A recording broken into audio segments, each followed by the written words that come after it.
इस समय एक सवाल सबसे ज़्यादा चर्चाओं में है कि क्या प्रधानमंत्री नरेंद्र मोदी भी किसी से डरते हैं, क्योंकि उन्होंने तीन पंचवर्षीय मुख्यमंत्री का वादा लिया, उसके बाद गुजरात के मुख्यमंत्री रहे, फिर प्रधानमंत्री बने, अब लगभग 2 पंचवर्षीय हो गई है उनको प्रधानमंत्री बने हुए। तीसरी पंचवर्षीय में ये उम्मीद है कि वो प्रधानमंत्री तो ज़रूर बन जाएंगे। उसके बाद भी एक सवाल जहन में आता है कि क्या प्रधानमंत्री नरेंद्र मोदी भी किसी से डरते हैं। जी हाँ दोस्तों, बिल्कुल डरते हैं। इसका साक्ष्य प्रमाण मैं आपके सामने देने वाला हूँ। वैसे तो टिकट बंटवारे में से कहा यह जाता है सिर्फ 3 लोगों की चलती है, अमित शाह, प्रधानमंत्री नरेंद्र मोदी और जेपी नड्डा। उसमें भी सबसे ज़्यादा जो बात चलती है अगर किसी की, तो टिकट बंटवारे में, सीट बंटवारे में वो होती है अमित शाह की। लेकिन अमित शाह ने तो मन बना लिया था किसी को नहीं देना है, लेकिन प्रधानमंत्री नरेंद्र मोदी का डर ही आखिर उस इंसान को टिकट देने पर मजबूर कर दिया। जी हाँ, मैं बात करने वाला हूँ अब प्रधानमंत्री मोदी के डर के बारे में।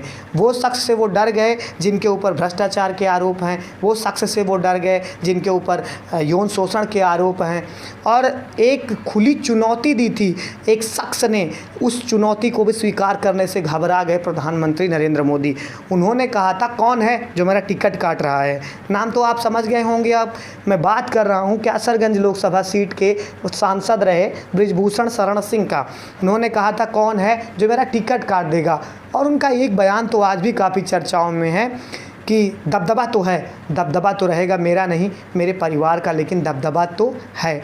उसके बाद भी प्रधानमंत्री नरेंद्र मोदी डरते हुए ही सही, लेकिन उन्होंने बृजभूषण शरण सिंह को तो ना सही, उनके छोटे बेटे को टिकट दे दिया। अब आप कह रहे होंगे कि इसमें डरने की क्या बात है, तो इसके कुछ प्रमाण मैं आपको देता हूँ। गोंडा, अयोध्या और उनसे सटे तमाम जो इलाके हैं, वहाँ बृजभूषण शरण सिंह का बाहुबल है और उनका नाम चलता है। छोटे बेटे करण भूषण सिंह को तो उन्होंने टिकट दे दिया, जो बृजभूषण शरण सिंह के छोटे बेटे हैं, और बृजभूषण शरण सिंह के बड़े बेटे पंकज भूषण सिंह भी विधायक हैं भारतीय जनता पार्टी के।